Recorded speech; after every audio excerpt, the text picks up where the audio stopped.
뭐냐면 접시 돌리는 겁니다.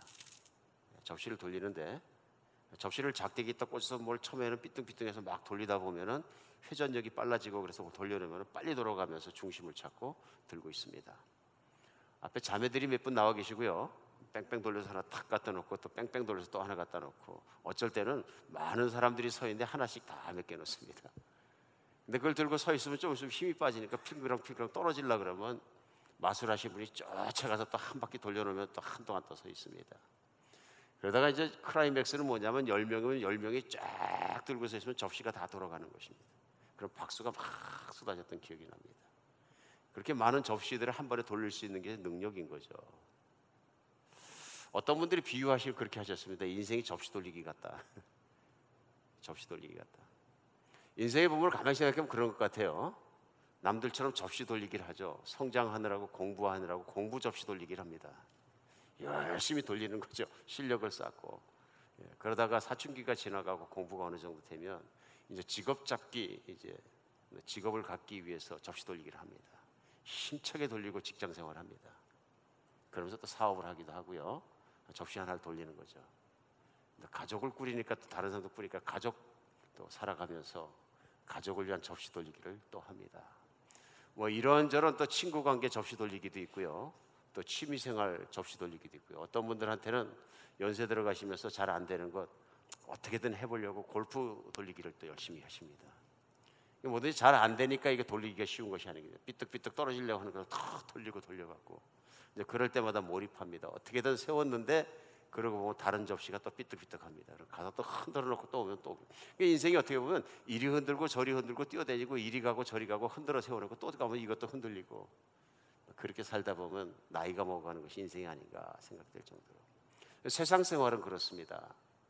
흔들어야 될 접시가 한두 개가 아닙니다. 뛰다 보면 나이가 먹어버린다. 성경은 접시 돌리기 하는 것처럼 그렇게 분주히 살아가는 인생에게 하나님께서 인생의 바른 길을 딱 집어서 가르쳐 주십니다. 창조자만이 아시는 길을. 인간이 바르게 살고 복 있게 사는 길을 딱 집어서 가르쳐 주는 게 성령 외에는 없었다고 저는 믿습니다. 그래서 인류의 문명이 최초로 발견되고 시작됐다는 것이 너나 할 것이 얘기는 메소포타미아 문명을 얘기합니다. 그렇죠? 지금 유프라테스 강과 티그리스 강, 지금 이라크와 이란 지역으로 사이로 흘러가고 있는 그 강에서, 특별히 그 강의 하류에서 강들이 만나서 또 그러고 문명이 물도 있고 발달했던 것으로 우리는 많이 인류 역사 속에서도 얘기합니다. 그러니까 쉽게 얘기하면 그게 문명이 발달한 고대 세상인 거죠. 그 세상 안에서 오늘 살아가는 것처럼 태어나고 자라고 교육받고 직업 잡고 결혼하고 장가가고 애들 키우고 접시 돌리기로 열심히 살았는데요, 인간은 접시 돌리기만 열심히 하는 것이 아니다 하는 것을 하나님께서 가르쳐 주시기 위해서 그 사람 중에서 그 메소포타미아 문명권에 있던 갈대아 우르라는 지역에 있는 아브람이란 한 사람을 쏙 끄집어내십니다. 그리고 그 사람을 그 세상에서 떠나게 하십니다. 그 세상은 뭐냐면 접시 돌리기는 세상입니다. 떠나게 하셔서 접시 돌리는 것이 아닌 새로운 방식의 인생을 살아보게 하십니다. 그래서 그를 끄집어내서 가본 적도 없고 본 적도 없는, 지금 이스라엘이 있는 땅이죠, 그 가나안 땅으로 인도해내십니다. 그리고 거기에는 친구도 없고 친척도 없고 기댈 데도 없고 혈족도 없고 인연도 없고 아무것도 없습니다. 그래서 하나님과 자기만 있는 땅에서 새로운 방식으로 살아가게 했다는 것이 성경에 나와 있는 말씀입니다. 그런데 하나님께서 순종하고 따라 나오고 믿음이 있던 아브라함이라는 사람의 인생을 약속을 하시고 책임지시더라. 그래서 그와 약속을 맺으신데 그것이 뭐냐면 내 후손의 하늘의 별과 같이 많게 하리라. 그래서 성경은 그 하나님 말씀이 그대로 일어나서 그 후손이 생겼는데 그 후손이 수백 년이 지나고 나서 당시에 가장 부자 나라로 살고 있던 이집트라는 나라, 애굽이라는 나라에서 노예 생활을 할 수밖에 없었다. 그러나 하나님 말씀대로 숫자가 어마어마하게 많아졌다. 모세라는 사람 보내서 그 사람들을 이끌어내서 약속을 주시고 가나안 땅으로 인도해 가십니다. 그리고 우리가 알 수 있는 게 뭐냐면요, 세상에는 두 종류의 사람이 있다. 창조자의 다스림 속에 있는 사람과 하나님의 다스림 밖에 있는 사람이 있다 하는 것을 성경 안에서는 확연하게 알 수 있습니다. 그런데 하나님의 다스림을 받는 사람과 다스림을 받지 못하는 사람의 극명한 차이는 뭐냐 하면 접시 돌리기를 하냐 아니면 하나님의 능력으로 사느냐 하는 두 가지입니다. 무슨 얘기냐 하면요, 아브라함도 전에는 똑같이 자기 주변에 있는 친척들과 형제들과 다른 친구들과 같이 내 힘으로 살았던 사람입니다. 하나님이란 존재도 생각하지 않고 어쩌면 하나님을 정말로 의지해서 살지도 않고 그렇게 살았는데, 하나님께서 창조자를 알고 그분을 의지해서 그분을 따라 사는 삶이 어떤 것인지를 분명히 보여준 책이 성경입니다. 그래서 오늘 본문 말씀은 여호수아서인데요, 이스라엘 백성이 정말 새로운 삶을 살아가는 새로운 세계, 신세계의 삶에 대한 가장 큰 장이 열리는 곳 중에 하나가 여호수아서입니다. 그전 세대는 정탐꾼을 빼놓고 들어가 보지도 못했는데요, 그것이 약속의 땅이거든요. 가나안 땅을 점령해 들어가는 과정, 그래서 신세계에 살아가는 과정, 약속이 성취되는 과정이 어디에 나오냐면 바로 여호수아서에 나옵니다. 우리가 그런 의미를 알고 오늘 여호수아서 1장을 들어갔으면 좋겠습니다. 우리 새벽기도에는 여호수아서를 이제 이번 주말, 지난 주말로다가 다 읽었습니다. 그러나 우리 교회 전체가 저는 한 여호수아서 첫 번째 장 말씀을 나눔으로 말미암아서 그 뜻을 다시 한번 깊이 생각해 보았으면 좋겠다 하는 마음을 갖게 되었습니다. 그래서 왜 그러느냐 하면은 신세계에 사는 사람은 어떻게 살아야 되느냐 하는 것입니다. 그리고 하나님의 약속이 있는데 그 약속이 성취될 때는 어떻게 살아야 되느냐 하는 것입니다. 하나님의 말씀이 성취되는 것이 중요합니다. 성취되는 것이요. 어제 어느 가정신방 때도 제가 나누었고, 저는 2, 3일 동안 그 말씀에 붙잡혔습니다. 그것이 뭐냐면 시편 4편 7절로 8절에 붙잡혔는데요, 거기 보면 무슨 말씀이 나오냐면 주께서 내 마음에 주신 기쁨은 내가 추수를 하였을 때나 새 포도주가 넘칠 때보다 더합니다. 다윗의 고백입니다. 그의 고백이 뭐냐면요, 주께서 내 마음에 주신 기쁨이 추수해서 내가 부자가 됐을 때보다 더 기쁩니다 하는 거죠. 이걸 잘 생각해 보십시오. 이 세상에 똑같이 두 발 가지고 걸어다니며 사는데요, 가장 복받은 사람은 누구냐 하면요, 가장 세상에서 부자가 되었고 내 창고가 넘치고 내 구자가 수많은 돈으로 넘치는 것보다 더 중요한 것이 있는데, 그게 하나님이 내 마음에 주신 기쁨입니다. 성령이 내 마음속에 오셨다는 증거는 하나입니다. 나에게 평안과 기쁨이 있는 것입니다. 이거는 부자일 때나 가난할 때나 시즌에 관계없이 내 마음속에 넘치는 기쁨인데요, 이 기쁨이 있어야 인생은 최고의 인생이 된다. 그렇죠? 가나안 땅에 들어가는 이스라엘 백성들 안에 필요한 것이 그것입니다. 그래서 하나님께서는 가나안 땅을 쳐들어가는 백성들이 필요하고 준비를 시키셨는데요, 그것이 뭐냐면 모세와 함께 요단강을 건너 들어가기 전에 모압 평지에서 그들에게 신명기에 보면 말씀을 다시 다 가르치고 리뷰해 줍니다. 그게 뭐냐면 새로운 세계에 들어가면 이렇게 살아라. 그리고 하나님의 백성은 세상에 접시 돌리기 하는 인생과 같지 않고 이렇게 사는 것이다 하는 삶의 길을 가르쳐 주시는데 그걸 율법이라 합니다. 토라라 얘기하죠. 하나님의 법들을 가르쳐 줍니다. 여호수아서부터는 뭐냐면요, 원래는 여호수아서에서 우리 열왕기, 상하, 역대기까지가 다 원래 히브리 성경에서는 역사서가 아니라 선지서예요. 그래서 뭐라 그러냐면 그걸 전선지서라고 부릅니다. 우리는 그래서 이게 역사서지 무슨 선지서 아닙니다. 선지서라고 그들은 부르는 이유가 있습니다. 그 안에는 하나님의 뜻이 분명히 나와 있기 때문에 그렇습니다. 그리고 여호수아서부터는 뭐냐면요, 하나님의 백성들이 율법을 받은 백성이 들어가서 그 말씀대로 살면 어떤 복이 임하느냐 하는 것을 보여주는 거예요. 두 번째로 신명기 28장과 신명기에 반복 나왔던 게 뭐냐면요, 하나님의 말씀을 따라 행하면 이런 복을 받고 하나님의 말씀에 순종하지 않으면 이런 화를 겪으리니입니다. 그래서 그 뒤에 나오는 사사기, 사무엘서, 또 열왕기, 상하, 역대기, 상하를 쭉 가다 보면 무슨 일이 나옵니까? 하나님 말씀대로 하나님의 말씀을 순종치 않는 이스라엘 백성이 또 나옵니다. 그래서 전국에는 어떻게 됩니까? 열왕기 하가 또 역대기 하에 가면요, 그래서 하나님의 브레싱을 잃어버렸더라.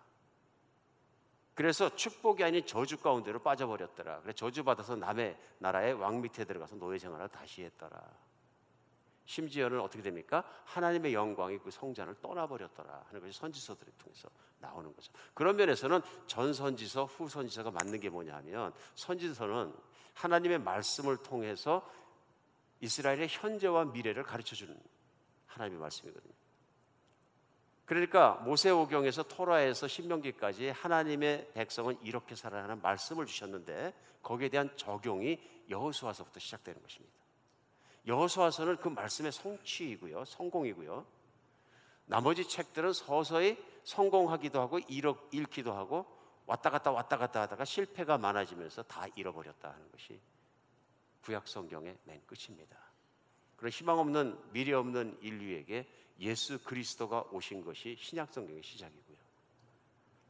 오늘 본문 말씀은 최소한 접시 돌리던 인생이 하나님의 백성에 대해서 살아가면서 실제로 잘 풀리는 인생을 살기 위해서 필요한 두 가지를 말씀해 주십니다.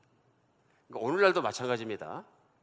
내가 예수님을 믿고 인생을 살아가면서 이제는 신세계에 살게 되었는데요, 아브라함이 옛날 세상에 살다가 말씀에 순종해서 가나안 땅에서 하나님과 정말로 같이 걸어가는 새로운 세상을 경험하고 새로운 세계를 살고, 이스라엘 백성이 가나안 땅에 들어가서 그들이 보지도 겪어보지도 못했던 자기 땅을 가지고 새로운 삶을 사는 것처럼, 예수를 믿는 저희도 예수님을 믿었기 때문에 하나님의 자녀가 되고 믿음으로만 살아가는 새로운 세상, 새로운 세계를 살아가게 됩니다. 이게 믿음의 세계라는 것이거든요. 그러니까 믿음을 죽으면 혹시 천국 갈지 몰라, 이게 믿음이 아니고요. 믿음은 내가 예수님을 받아들이고 주님으로 섬기는 그 순간부터 하나님의 적극적인 축복 안에, 복 안에 살아가는 그런 새로운 세계가 열렸다 하는 것입니다. 그래서 오늘 여호수아서 말씀은 이스라엘 백성들에게뿐만 아니라 오늘을 사는 우리에게도 인생에 그대로 적용해야 될 분명한 인생이 잘 풀리는 길을 하나님은 말씀해 주고 계십니다. 이대로 따라갔더니 하나님의 약속대로 이방 땅이었던 가나안 땅이 약속대로 하나하나 다 점령되고 이스라엘 땅이 되고 배분이 되고 다 함께 살고 마지막까지 승리하였더라. 이것이 여호수아서 메시지입니다.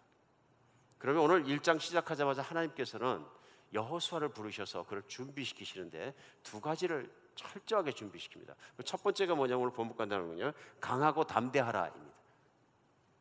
강하고 담대하라. 그래서 1장 1절부터 여호수아서 보면 여호수아의 종 모세가 죽은 후에 여호와께서 모세 수종자 눈의 아들 여호수아에게 말씀하여 이르시되, 내 종 모세가 죽었으니 이제 너는 이 백성과 더불이나 이 요단을 건너 내가 그들 곧 이스라엘 자손에게 주는 그 땅으로 가라. 제일 먼저 명령을 주십니다. 그 땅으로 가라. 그러면서 모세에게 말한 바와 같이 너희 발바닥으로 밟는 곳은 모두 내가 너희에게 주겠다. 주었다 말씀하시네요, 과거형으로. 그리고 4절로 큰 광야 곧 이 레바논에서부터 큰 강 곧 유브라데 강까지 해쪽 속의 온동과 또 해지는 쪽 대해까지 너의 영토가 되리라. 그럼 다시 한번 그들이 받아야 될 땅을 상기시켜 주십니다. 그러면서 5절부터 시작하는 건 뭐냐면 내 평생에 너를 대적할 자가 없다고 말씀하십니다. 하나님이 그에게 말씀하실 때 너와 대적해서 이길 자가 없다. 그 이유는 내가 모세와 함께 있었던 것 같이 너와 함께 있을 것이며 내가 너를 떠나지 않으며 버리지도 아니하리라. 그래서 6절에 보면 적용이 뭐냐, 그러므로 너는 강하고 담대하라. 너는 내가 그들의 조상에게 명세해 그들에게 주리라 한 땅을 이 백성이 차지하게 하리라. 7절에 다시 한번 오직 강하고 극히 담대하여 나의 종 모세가 내게 명령한 율법을 다 지켜 행하고 좌로나 우로나 치우치지 마라. 그리하면 어디로 가든지 형통할 것이다. 오늘 그 첫 번째 여호수아를 준비시켜 하신 것은 뭐냐면요, 너는 강하고 담대하라. 나중에 뭐냐, 강하고 지극히 담대하라 말씀하십니다. 인생을 살아가면서 인생에 정말로 순탄치 못한 결과고 힘들게 하고 인생을 정말로 심지어는 실패자의 길을 살게 하고 인생을 풀 빠져 살게 하는 가장 큰 이유가 뭐냐면 두려움이다. 강하고 담대하지 못하기 때문에 그렇다. 정말 그런 것 같습니다. 믿음을 잃어버리면 우리 안에 일어나는 현상도 똑같은 것 같습니다. 모든 것이 다 두려워집니다. 성령이 충만하고 믿음이 충만해지면 두려움이 사라지는데요. 왜 그렇습니까? 내 안에 계신 하나님이 나보다 크고 세상보다 크다는 믿음 때문에 그렇습니다. 나는 할 수 없지만 하나님이 할 수 있는 것이 믿음으로 사는 삶이거든요. 그런데 믿음이 약해지면 자꾸 내가 하고 내가 접시를 다시 돌리려고 그러다 보니까 접시가 핑핑 떨어지는 겁니다. 노력해도 떨어지고 처음에는 잘 돌리는 것 같은데 돌리지도 잘 못하겠고 나중에 어떤 마음이 드냐면 나는 실패자인가 봐 인생에. 아닙니다. 내 안에 하나님을 의지하십시오. 오늘부터 승리자이십니다. 오늘 인생에 살아가면서 우리에게도 중요한 건 뭐냐면 강하고 담대해지는 것입니다. 우리 그리스도인들에게 강하고 담대해야 되는 건 전혀 다른 뜻입니다. 세상에서 강하고 담대한 것은요, 센 것입니다. 근데 그리스도인이 강하고 담대한 것은 무엇이냐면요, 예수 그리스도를 믿음으로 말미암아 주는 내 안에 계시고 나는 주님 안에 있기 때문에 세상이 주는 것을, 세상에 잃어버리는 것을 두려워하지 않는 것입니다. 그래서 세상에서 군림하기 위해서 그런 것이 아니라 하나님의 뜻을 이루는데 강하고 담대해지는 것입니다. 오늘 여기서 우리 착각하지 않아야 될 것이 그것인 것 같습니다. 여호수아를 하나님께서 강하게 담대하라 하신 이유가 있습니다. 그 이유는 뭐냐면 내가 너와 함께 있고 내가 너를 버리지 않고 너를 떠나지도 않겠다는 약속입니다. 그러므로 너는 네 마음을 강하게 담대하게 품으라. 대적들이 일어나고 성들이 경고하고 마차들이 있고 내 눈에 보기에는 무시무시하게 생겼을지라도 뒤로 물러설지 말고 그대로 앞으로 나가라. 그 이유는 내가 있기 때문에 그렇다. 신앙생활하면서 세상에서 우리도 물러서지 않았으면 좋겠습니다. 때에 따라 세상은 우리보다 훨씬 커 보입니다. 특별히 신앙인들에게요. 신앙생활하면서 너무너무 커 보일 때가 얼마나 많습니까? 그러나 하나님이 나와 함께 계시다는 그 믿음이 우리를 강하게 담대하게 늘 붙들어 주시는 믿음이 되었으면 좋겠습니다. 오늘 그러면서 우리 하나님께서 말씀하실 때 두 번째 말씀을 하십니다. 그것은 뭐냐면 내가 말씀을 따라 살아라. 오늘 그래서 말씀하신 게 뭐냐면요, 오직 강하고 극히 담대어 7절에 보면요, 나의 종 모세가 내게 명령한 그 율법을 다 지켜 행하고 우로나 좌우로나 치우치지 말라. 그리하면 어디로 가든지 형통할 것이다. 강하고 담대하라고 말씀하셔서 두 번째는 뭐냐면 내가 모세가 전한 그 율법을 다 지키고 좌로나 우로나 치우치지 말고 어디로 가든지 다 형통하게 살아라. 그러니까 좌로나 우로나 치우친다 뭡니까? 말씀을 따라가야 되는데 말씀이 아닌 것들을 따라가는 게 이탈입니다.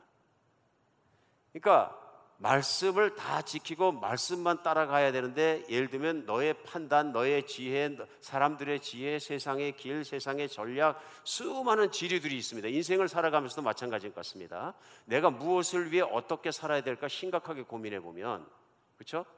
나는 내가 무엇을 위해 어떤 목적을 가지고 어떻게 살아야 될 것인가 이렇게 생각해 보면 생각이 얼마나 많습니까? 세상에 이렇게 살아라 저렇게 살아라, 이렇게 살아면 성공한다, 수많은 지류들이 있는 거죠.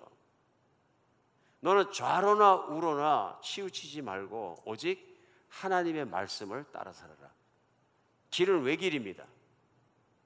외길을 주셨어요. 하나님의 말씀만 따라 살아라. 그러면서 8절에 다시 한번 이것을 정확하게 설명해 주십니다. 이 율법책을 내 입에서 떠나지 말게 하며 주야로 그것을 묵상하여 그 안에 기록된 대로 다 지켜 행하라. 그리하면 내 길이 평탄하게 될 것이요 내가 형통하리라.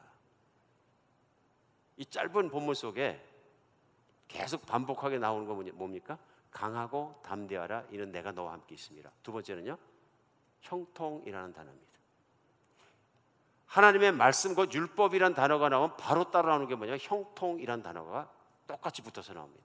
그러니까 7절에서 그 율법을 다 지켜 행하고 우로나 좌우로나 치우치지 말라. 그러면 어디로 가든지 내가 형통하리라.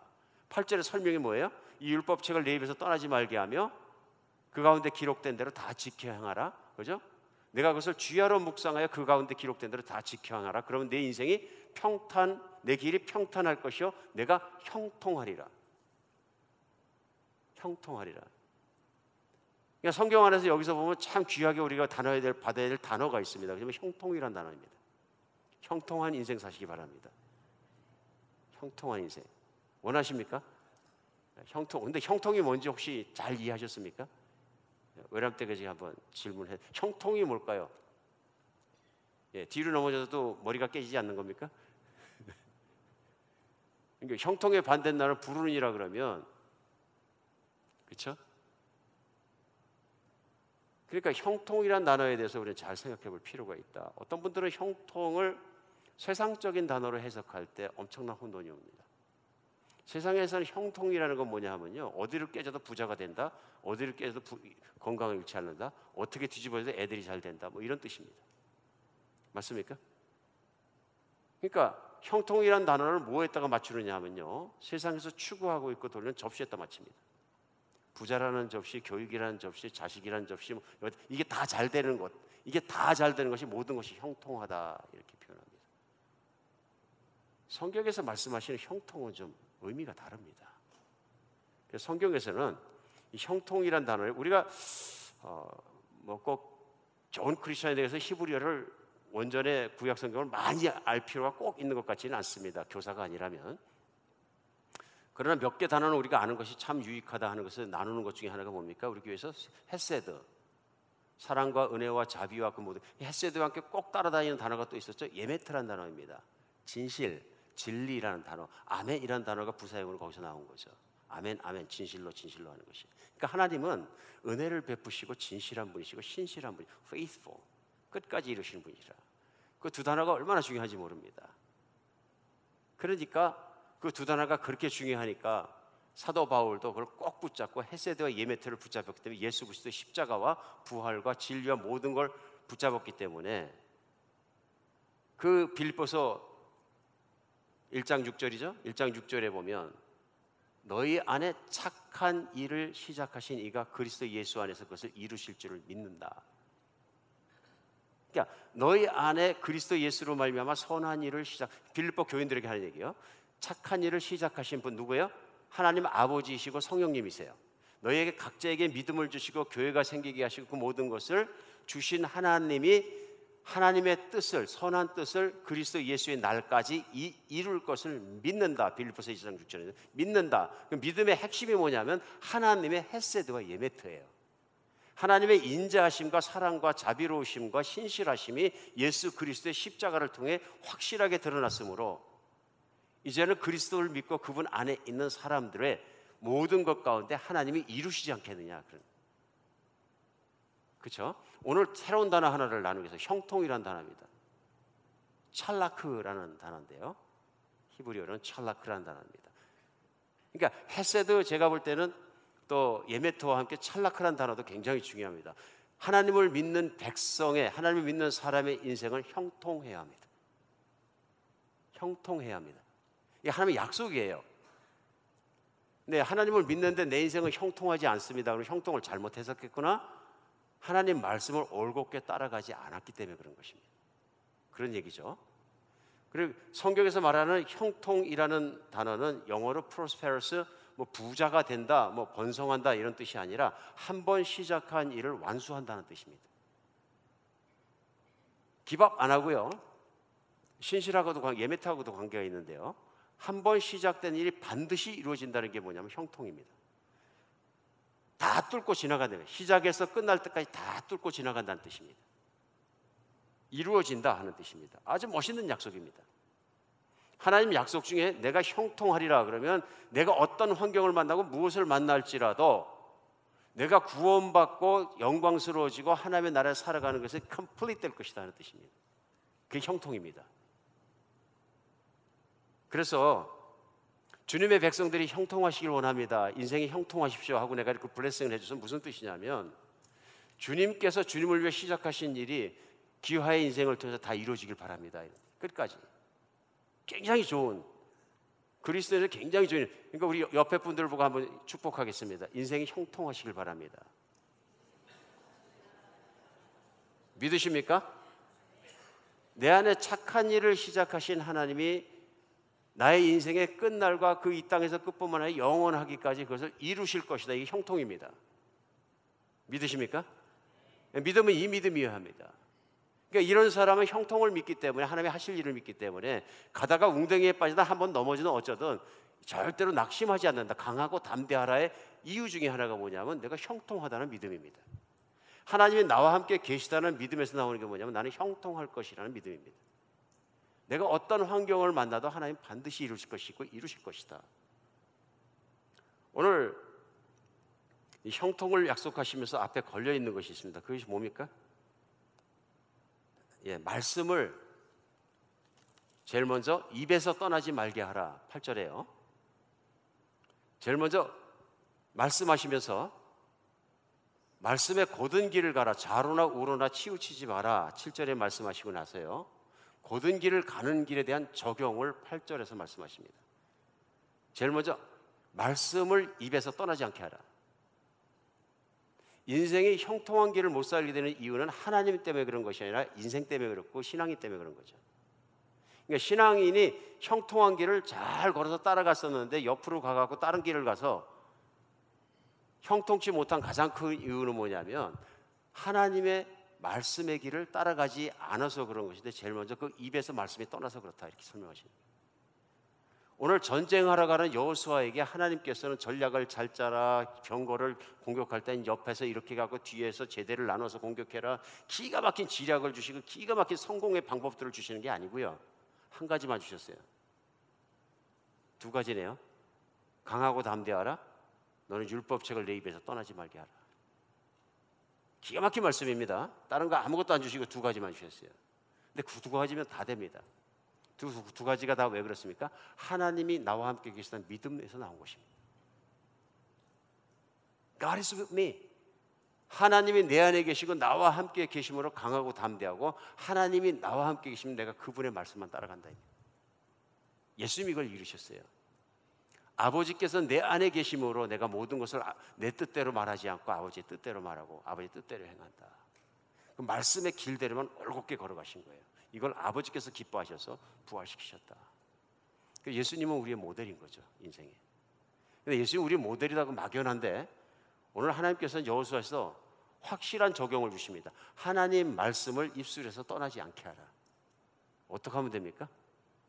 쉽습니다. 하루 종일 중얼거리면 됩니다. 말씀. 실제로 성경 안에서는 중얼거리다가 되게 많습니다. 우리 언제 한번 작년에 말씀과 삶할 때 많이 나눴죠. 시편 119편만 하더라도 읍조리란 단어가 얼마나 많이 나와요. 히브리어로 실제로 묵상이라는 단어는 읍조리다라는 뜻이에요. 중얼중얼하다. 그러니까 입술에 떠나지 않게 계속 외우는 겁니다. 전통적으로 신앙은 뭐냐면요, 하나님의 말씀을 믿는 것이고, 어떻게 믿는 거냐면요, 그것을 하루 종일 읊조리는 것을 뜻합니다. 암송하는 겁니다. 뼈에 박는 겁니다. 과거에는 오늘날처럼 무슨 뭐 써서 또 책으로 외우고 그런 게 하나도 없었잖아요. 성경을 써진 것을 본다는 것은 희귀한 일입니다. 그것은 나라에나 한두 개 두루마리가 있고 뭐 그런 얘기죠. 지금 과거에는 막 말씀을 잃어버렸다 막 그런 사건도 나는데요, 성경에 있다 보면 다 어떻게 된 겁니까? 외운 겁니다. 구전시킨 겁니다. 근데 여기 유익이 있습니다. 꼭 오늘날은 뭐 컴퓨터도 있고 그럴 필요 없습니다. 근데 편의성이 중요한 게 아니고요, 중요한 건 그 말씀이 들어서 내 안에 박히는 겁니다. 근데 이 작업을 안 하게 되면 절대로 뭘 못합니까? 다른 건 다 해도 하나님 말씀만 따라가는 길을 못 살고요, 좌로나 우로나 치우칠 수밖에 없다, 그런 얘기.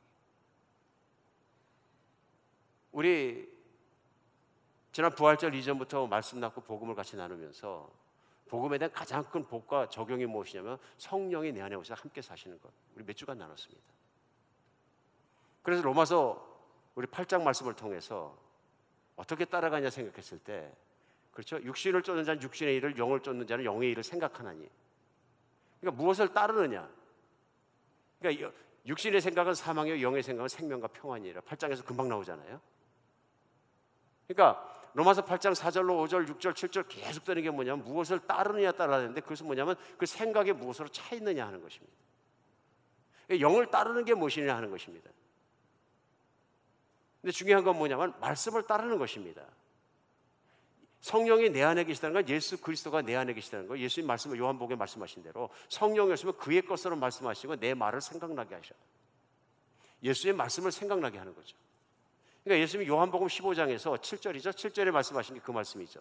무슨 말씀이에요? 너희가 내 안에 거하고 내 말이 너희 안에 거하면 무엇이든지 원하는 대로 구하라. 그리하면 이루리라. 이것도 기가 막힌 복음이에요. 인생에 마음이 있는 대로 정말로 그렇게 살기 위해서 오는 제일 먼저 해야 될 거면 내가 예수님을 완전히 믿는 속에 예수님 안에 있어야 된다. 그 다음에 예수님 말씀이 내 안에 살아있어야 한다. 그러고 나서 구하라는 것입니다. 그러니까 언제가 나눈 대로 기도도 잘못하면 가증한 기도가 되는 게 뭐냐면, 사람이 귀를 돌이켜 율법의 말씀을 듣지 아니하면 기도도 가증하다. 하나님의 말씀을 버리고 기도하는 것은 육신을 쫓아 사망의 길을 가면서 욕구를 달성하기 위해서 하는 기도가 되어버린다.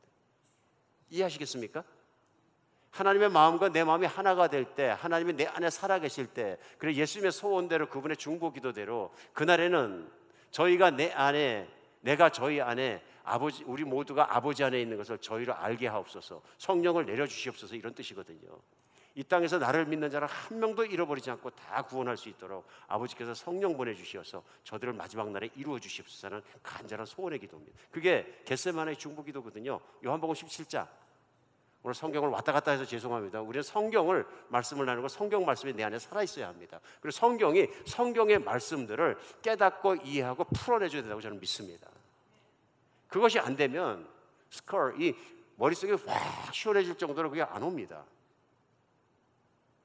오늘 여호수아서 1장 8절 말씀은 그런 뜻이에요. 이 율법책을 내 입에서 떠나지 말게 하며 그것을 주야로 묵상하여, 외우는 것뿐만 아니라 그것을 계속 생각하여 그 안에 기록된 대로 다 지켜 행하라. 보이십니까?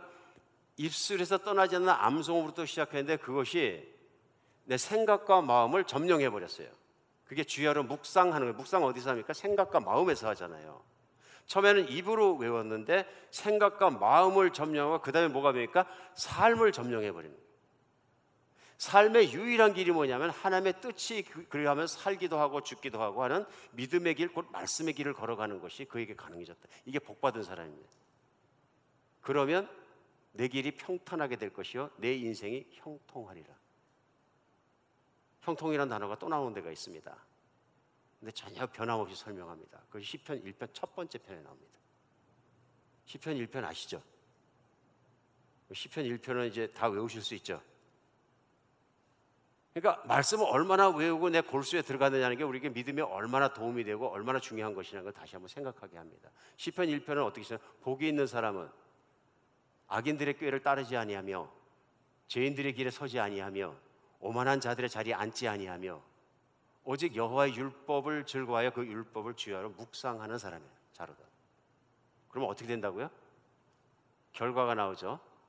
그러면 그는 시냇가에 심은 나무가 철을 따라 열매를 맺은 같이 그 잎사귀가 마르지 아니하고 그가 하는 모든 일이 뭐하다고요? 형통하리라. 찰나크입니다. 그가 하는 모든 일이 다 형통하리다. 이걸 잘못 해석하니까 돈 많이 벌 거예요, 출세할 거예요, 자녀가 잘 됩니다. 그럴 수 있지만 여기서 말씀하시는 형통은 그런 뜻이 아니에요. 그러니까 잘못 이해하면 어쩔 경우에는 전하는 분이나 배우는 사람이나 교회나 전체가 잘못 이해해서 막 기복시하고 빠지고 막 난리가 나는 게 뭐냐면, 예수님이 경계하신 대로 그거 잘못 배우다 보면은 하나님을 보다 돈을 사랑하는 길로 막 치달아갈 수 있다. 하나님을 믿는 것이 막 부자가 되는 길인 것처럼 부자가 될 수 있지만 지독하게 가난해질 수도 있습니다. 하나님의 뜻입니다.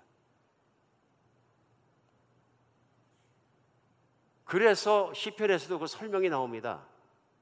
3절에는 악인의 꾀를 따르지 않고 죄인의 길에 서지 않고 오만한 자의 자리에 앉지 않고 오직 여호와의 율법을 즐거워, 하나님 말씀을 즐거워하는 사람은 정도를 걸어가기 때문에 지류를 가지 않는다 그러니 좌로나 우로나 치우치지 않는다. 그러니까 시편 1편에 나와 있는 악인들의 꾀, 죄인들의 길, 오만한 자의 자리가 뭐냐면 이게 좌로나 우로나 치우친 길이에요. 보이세요? 인생을 살아가면서 그리스도인들도 막 좌로 우로 막 치우는, 세상 사람들이 가는 거예요. 세상 접시 돌리기 하는 거예요, 이거는. 근데 중요한 것은 하나님만 따라가는 정도를 걷는 자는 하나님과 하나님의 말씀으로 만족한다는 얘기예요. 그러니까 그런 자들의 그 꾀를 따르지 않는 이유는 뭐냐면 하나님의 말씀을 더 사랑하고 하나님을 더 사랑하기 때문에 그런 거예요. 심령의 복이 임한 거죠. 그래서 주야로 그 말씀을 묵상하고 그 가운데 기록되어 따라가니까 여호수아서 1장 8절 말씀과 시편의 말씀은 딱 맞는 말씀이에요. 그러면 나와 있는 것처럼 그 인생이 다 형통하리다. 형통에 대한 설명이 뭐냐면 4절, 5절, 6절입니다. 형통이라는 단어가 설명돼 나오는 거죠. 그러면서 우리가 때로는 우리가 잘 읽지 않는데요, 4절이 중요합니다. 4절이 뭐라 그러세요? 악인들은 그렇지 아니하며 오직 바람이 나는 겨와 같도다. 앞에 있는 3절에서는 말씀을 묵상하고 말씀을 외우는 자의 복, 꼭 하나님을 경건하게 따르는 자의 복이 나오는데 그 다음 절에 악인들은, 근데 1절에 악인이 또 납니다. 복 있는 사람들 악인들의 꾀를 따르지 아니하면, 악인들은 꾀가 많아요. 세상에서 돈 벌고 막 그렇게 하는데 순발력에 대해서는 끝내주는 사람들이라는 그런 표현입니다. 오늘 20세기 현대는 어떤 세상입니까? 인류가 살아왔던 역사 속에서 가장 순발력이 빠르고 정보력이 강해야 부자가 되고 먹고 사는 시대예요. 눈이 막 돌아야 돼. 그러니까 오늘날 세계에서 한국 사람들이 부자가 되는 것은 그건 우연한 일이 아니에요. 한국 분들이 순발력이 끝내줍니다. 그래서 그런 거예요. 그렇게 아주 또 왜 그러냐면 자동차도 보면 모델도 매년 바꾸지 않으면 실증이 나서 살지 못하는 백성이에요. 미국 사람들은 또 안 그래요. 차 한 대 사면 막 30년씩 타버려. 그냥 구두 하나 사서 신으면 막 한 세대가 끝까지 실어버리고 고쳐가면서. 안 그렇습니까? 전혀 달라요. 근데 이것이 that works. 무섭게 빠르게 변하는 문명과 변화의 구조 속에서는 적응력이 뛰어난 거예요. 정보 매일 달라져요. 1년만 눈 감고 있으면 바보 돼버려요. 그러니까 순발력 약하고 정보력 약하니까 가난하게 살 수밖에 없고, 근데 이렇게 보니까 저 사람 정보력이 강해가지고 아파트를 샀는데 10배가 벌었대. 이거 난 뭐야? 그러니까 세상에서 사는 건 세상 사람들 못 따라가요. 성경도 말씀하셨어요. 세상에서는 세상의 사람들이 훨씬 더 지혜롭다 그러셨어요. 자기의 목적과 자기의 욕심을 그걸 다다르는 그 욕망을 따라가는 그 길에서 그들 못 따라가요. 그게 악인들의 꾀거든요. 근데 4절에 보면 결과가 나고요. 악인들은 그렇지 아니면 오직 바람이 나는 겨와 같더라. 이 도시 가면 돈 벌 때 확 뛰어가고, 여기 투자하면 주식 되는데 확 뛰어가고 막 그렇게 살다 보니까 바람이 나는 겨와 같다. 중심이 없다 그런 얘기. 언젠간 꼬라박는다 이런 뜻입니다. 짓기에 빠져서. 그게 형통하지 않다는 거예요. 성공을 추구하고 뛰어가는데 언젠간 실패하는 길로 들어간다는 얘기입니다. 지금 오늘 제가 왔다 갔다 많이 하는데 오늘 인생의 길을 나누고 있는 거예요. 인생의 길. 악인들은 오직 바람에 나는 겨와 같다. 그러므로 악인들은 심판을 견디지 못한다 그러시죠. 그리고 5절에 보면 죄인들이 의인들의 모험에 들지 못한다. 악인의 꾀를 따르지 않고 죄인의 길에 서지 않는 건, 죄인의 길은 뭐냐면 하나님께 거역한 길을 가는, 하나님이 인정하지 않는 길을 가는. 그러니까 악인도 죄인도 더더군다나 오만한 자는 들어가지도 못한다. 그런데 마지막 절에 시편 1편 6절에서 뭐라 그러냐면, 물론 의인들의 길은 여호와께서 인정하시나 악인들의 길은 망하리로다. 이 길이 뭐냐면 인생이에요. 그렇죠? 무엇을 따라 인생을 살았느냐, 어떻게 살았느냐, 이 길을 분명하게 말씀하시고 성경은 클리어합니다. 메시지가 절대로 불허리하지 않습니다. 그렇죠? 어떻게 인생을 살았습니까? 여쭤보면 쉽습니다. 누군가 와서 어떻게 해야 우리가 주의 일을 하오리까 예수님께 아주 심각한 질문에 예수님 심플하게 답변하셨어요. 하나님께서 보내신 자를 믿는 것이 주의 일을 하는 것이니라. 와, 한 절로 확 줄여버리셨어요. 하나님께서 보내신 자를 믿는 것이 네가 할 일이니라. 믿는 게 뭡니까? 그분의 말씀을 내 가슴에 담고 골수까지 집어넣고 그 말씀을 꼿꼿이 따라가는 것이, 그분이 아버지의 말씀을 따라가신 것처럼 나도 그분의 말씀을 꼿꼿이 따라가는 것이 네가 할 일이다. 그것이. 얼마나 심플하고 멋진 답변이세요. 오늘 하나님의 말씀을 외우는 것은, 묵상하는 것은 얼마나 가치 있는 일인지 모릅니다. 성경을 암송하면 성경 읽을 수 없을 때도 묵상할 수 있습니다. 맞습니까? 오늘부터 시작하십시다. 오늘부터 시작해서 한 주에 한 절씩 아주 뼈까지 집어넣어 갖고 그냥 우리 사골 삶듯이 그냥 국물이 다 나올 때까지 그 말씀이 나에게 이루어질 때까지. 왜 그렇습니까?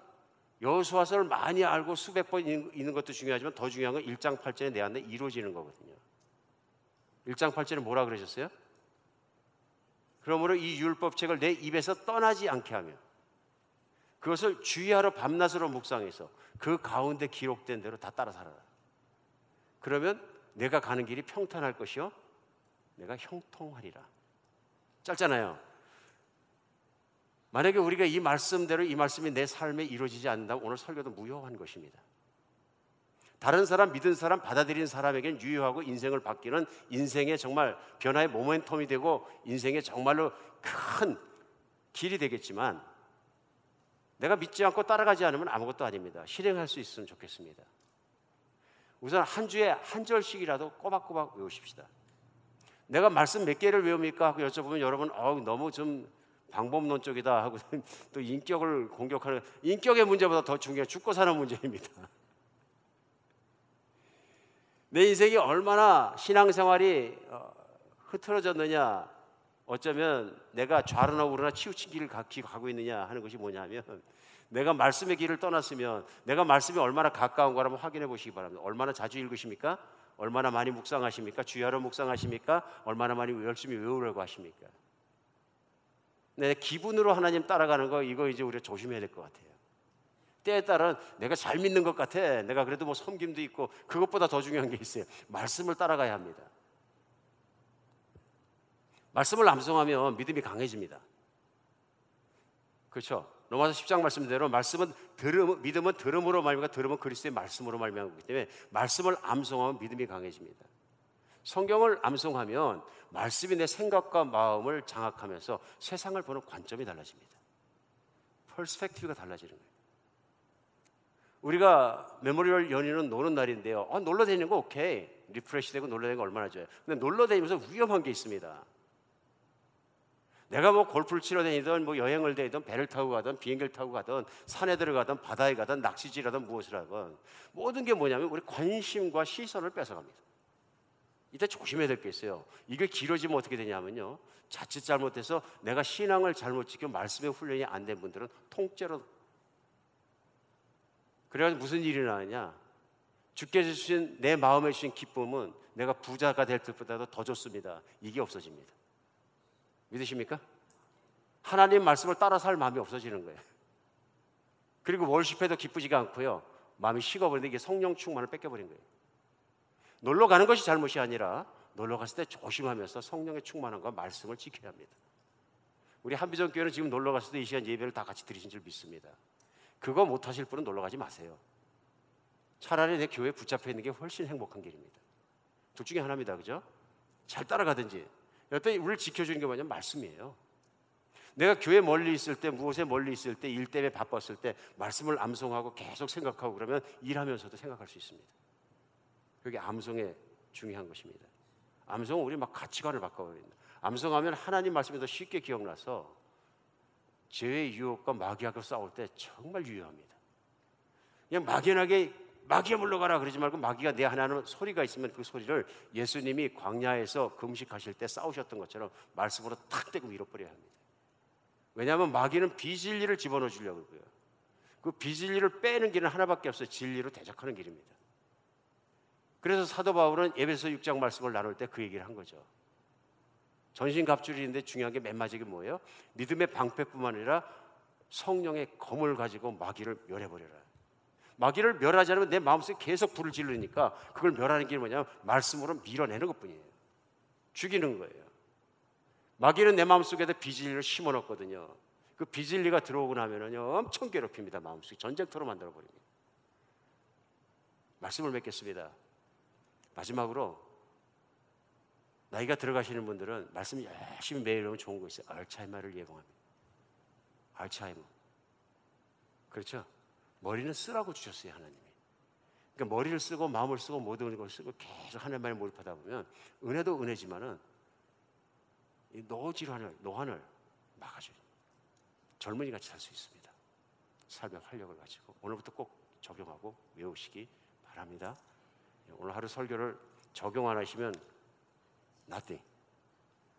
그래서 연말에 마지막 예배 드릴 때는 금년에는 절반밖에 아닙니다만은 1년 다 한 것으로 치고 금년도 매주 외우신 주보에 나가는 말씀을 다 외우시고 그렇게 노력하시는 분들은 큰 상을 드리겠습니다. 빈말이 아닙니다. 큰 상을 드리겠습니다. 한번 유치해 보일지 모르지만 그 상도 한번 마음으로 사모해 보십시오. 좋은 결과가 있을 줄 믿습니다. 기도하겠습니다.